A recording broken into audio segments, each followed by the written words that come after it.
Think about this. You've probably never heard this name before. Helisi Dagambi.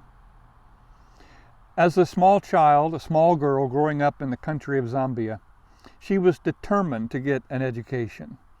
She knew that her only hope out of poverty was an education. So every day she walked to school several miles. She had to carry a mat, clothing, food, everything for the day she had to carry with her. And every day she had to cross a river. But during the rainy season, the river would often flood, and when it flooded, the current would be very forceful. But every time she crossed that river, in spite of the fact that several of her classmates died trying to do so, determined, Helisi continued, knowing that education was her hope. And she finished her education, and she was the first and the only female vice chancellor of a university in Zambia. How do you face a challenge? What do you do when you face or meet an obstacle in life? Today's story in Joshua 3 teaches us what to do when we face an obstacle.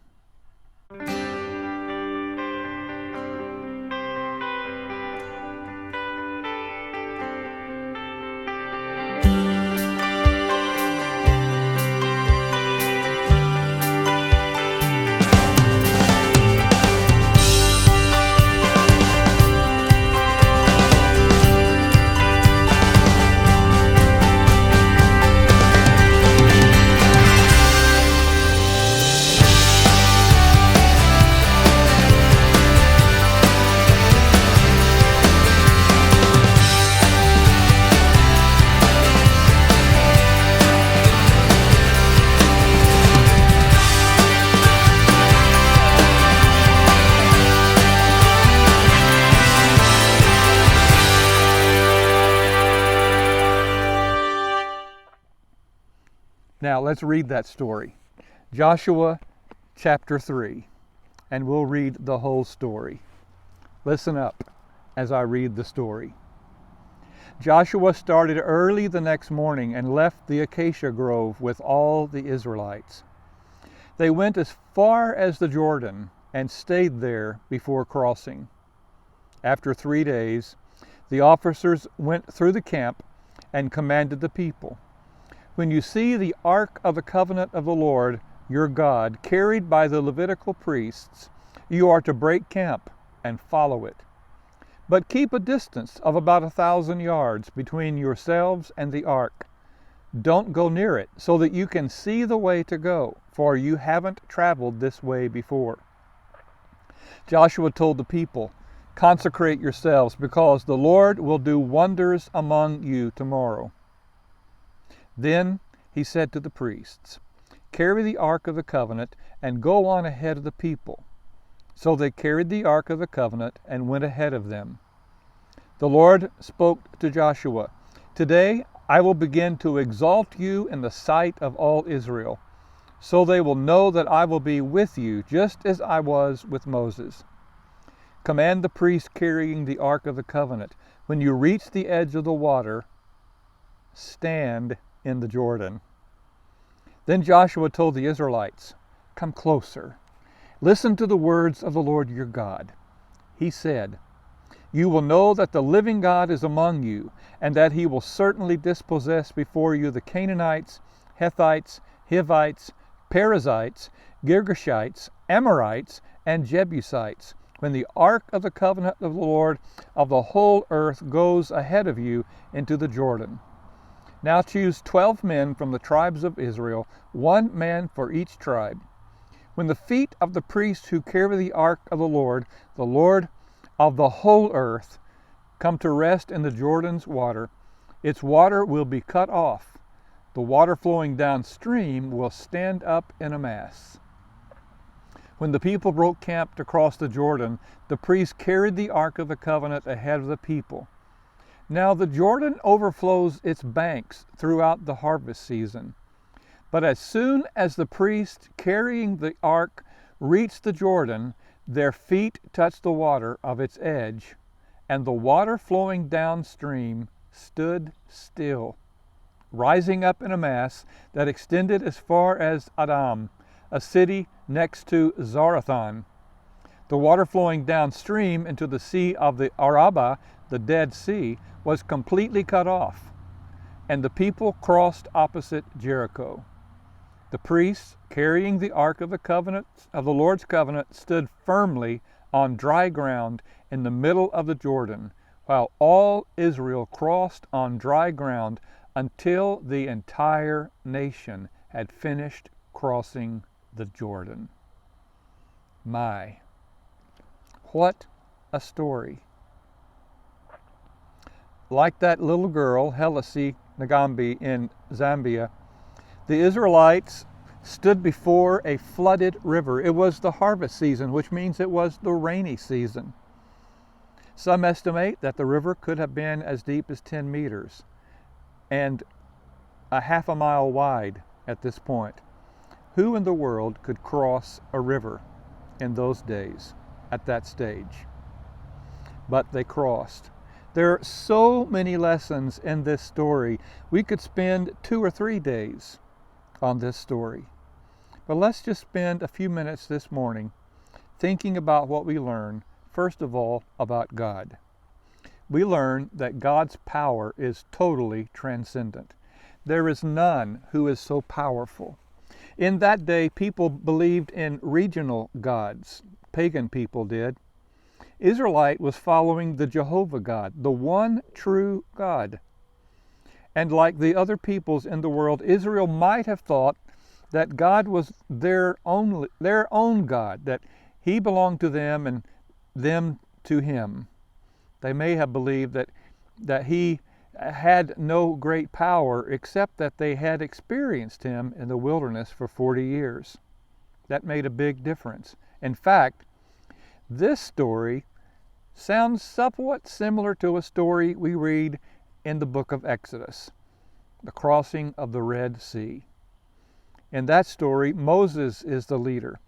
In this story, Joshua, Moses' assistant, is now the leader. And God Himself says to Joshua, "Today, with this crossing, I will exalt you in the sight of the people, so that they will know that I will be with you all the way." God's power is transcendent. Notice in verse 13 that when the feet of the priest who carry the ark of the Lord of the whole earth, come to rest in the Jordan's water. Jesus' power, or God's power, Jesus' power too. God's power is totally transcendent, superseding all power, and even over the laws of nature. God created rivers. God created rain. God created all things. He established the laws of nature, and He has the sovereignty, the authority, and the power to supersede them. We also learn in this story that God has ways for His people to participate in His works of power. God didn't just stop the river. He sent the priest with the Ark of the Covenant in the middle of the river. And isn't it interesting, as soon as their feet touched the edge of the Jordan, God created His miracle, and the waters stood still. God keeps His promises. God makes a way through the obstacle. God delivers His people who trust Him. Now let's see what we can learn about ourselves in this story. Not all of us are as determined as Helisi Nagambi. Sometimes when we face a challenge, sometimes when we meet an obstacle, we throw our hands up, we give up, and we say, "I guess it wasn't God's will." Sometimes we have this curious perspective that if something is hard, God must not be in it. If we move in a direction and it gets difficult and an obstacle meets our way, then maybe we weren't listening to God. Maybe we went the wrong direction. But quite frankly, sometimes following God places us before some of the largest, seemingly uncrossable obstacles that life can challenge us with. So what do we learn in this story? Here's what we learn. Following God, overcoming obstacles in our fellowship requires consecration. The priests, or rather Joshua, commanded the people, consecrate yourselves. What does that mean? What does it mean to consecrate ourselves? The word means to set apart, or to be set apart, depending on how it is used. It sometimes is translated sanctified. Sometimes, in the context of the sentence, it implies holiness, to make holy. In the temple, the priests daily consecrated all the utensils that were used in the sacrifices, cleansing them with ritual cleansing and literal cleansing, and making them ready for the next day's use for their God. To be set apart, to be made holy, to be cleansed and clean before God, to be ready and readied for obedience. In the Levitical law, a command to consecration meant that the people were not to indulge in sexual activity with their spouse. They were to spend time meditating and praying and seeking the Lord's direction. I think this is something that we should do every day.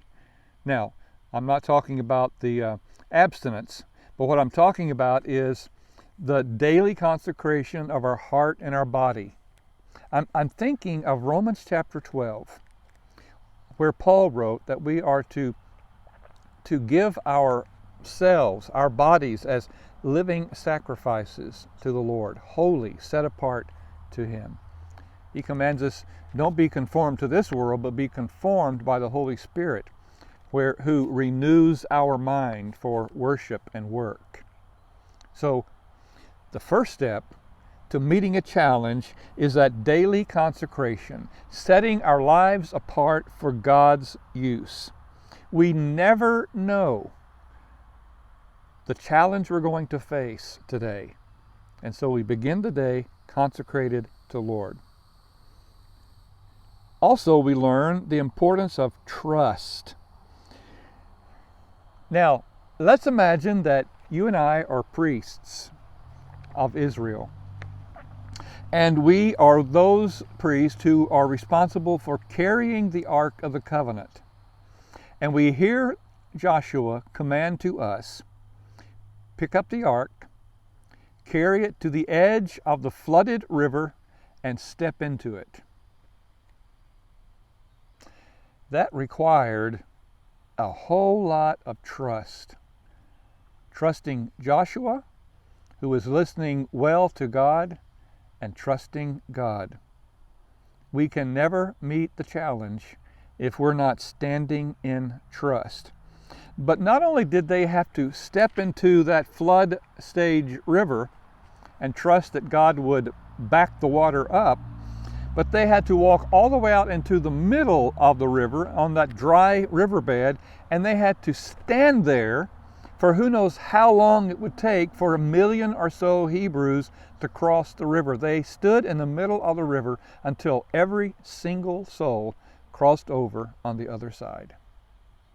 Trust and obedience. There's no other way, as the old hymn goes, but to trust and obey. We also learned the importance of drawing near to God.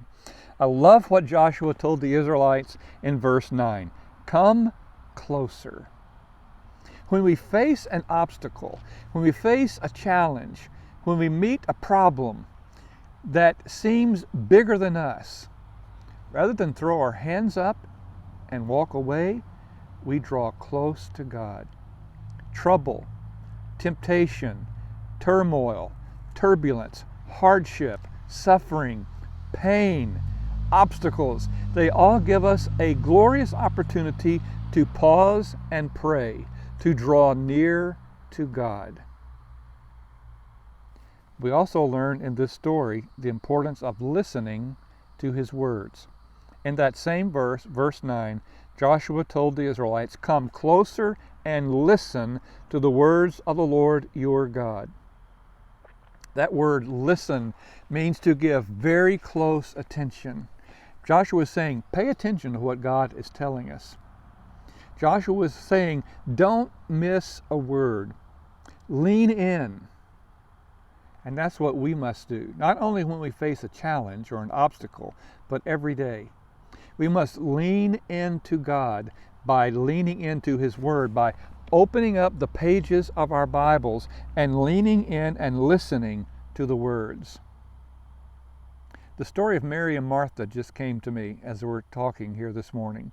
Remember, Jesus was visiting in their house, and Martha was in the kitchen, slaving over the hot stove to cook a meal. Mary was sitting at the feet of Jesus, listening to every word.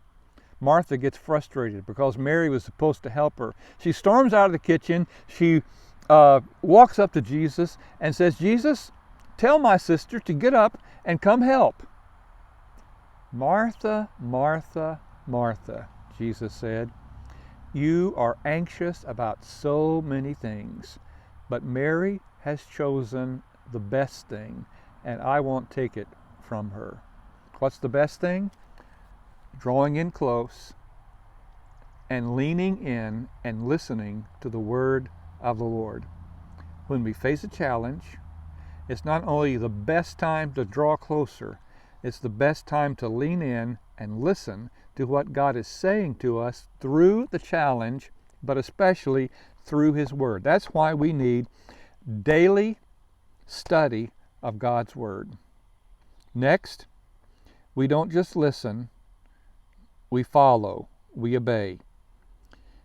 You will know that the living God is among you, and that he will certainly dispossess the land. When the ark of the covenant of the Lord of the whole earth goes ahead of you into the Jordan. So they had to not only listen, but follow. So when those priests who obeyed the commands stepped into the water, trusting that God would hold the water back, then the people had to follow. They had to follow the ark and pass by it. As they walked across the river, they walked past the Ark of the Covenant, which was a reminder of God's promise. It was a reminder of God's sustenance in the wilderness. It was a reminder of all the miracles in the past that God had done, delivering his people out of Egypt, through the wilderness, and to this point. But they had to follow. And then we learn this powerful message. When we consecrate ourselves, set apart ourselves daily as God's disciple, when we're willing to stand firm in trust and faith, when we take time to draw near to God, to listen to his words, and then follow his command, then we experience his presence and his power. That's a mighty lesson. Consecrate, trust, draw near, listen, follow, and then experience his powerful presence. The priest carrying the Ark of the Lord's covenant stood firmly on dry ground in the middle of the Jordan, while all Israel crossed on dry ground until the entire nation had finished crossing the river. What obstacles and challenges are you facing right now? Perhaps it's at work. Perhaps it's financially. Parents, perhaps your children are causing some challenges for you in your own home. Maybe your marriage is going through a rough spot. Maybe there's some other relationship in your life that is a challenge. Maybe God has called you to a task, to a ministry, to a service that seems beyond your ability. Maybe there is a pain or a sorrow or a suffering or a hardship that you're facing and living through right now that just seems beyond your ability to cope or to endure. Guess what? That's likely to be the case. There is much in life that is beyond our ability. But God is there. He is present with us, right there in the middle of a river at flood stage. So this morning, let's consecrate ourselves. Let's trust. Let's draw near. Let's listen. Let's follow. And let's experience His transcendent power that is greater than all of our problems. Let's experience His remarkable and miraculous grace that is greater than all of our sin. And let's cross the river. Today is a day for river crossings. Trust God. Experience God. Follow God. Keep your eyes on His promise and fix your eyes on His Son Jesus today as you cross that river. Think about that.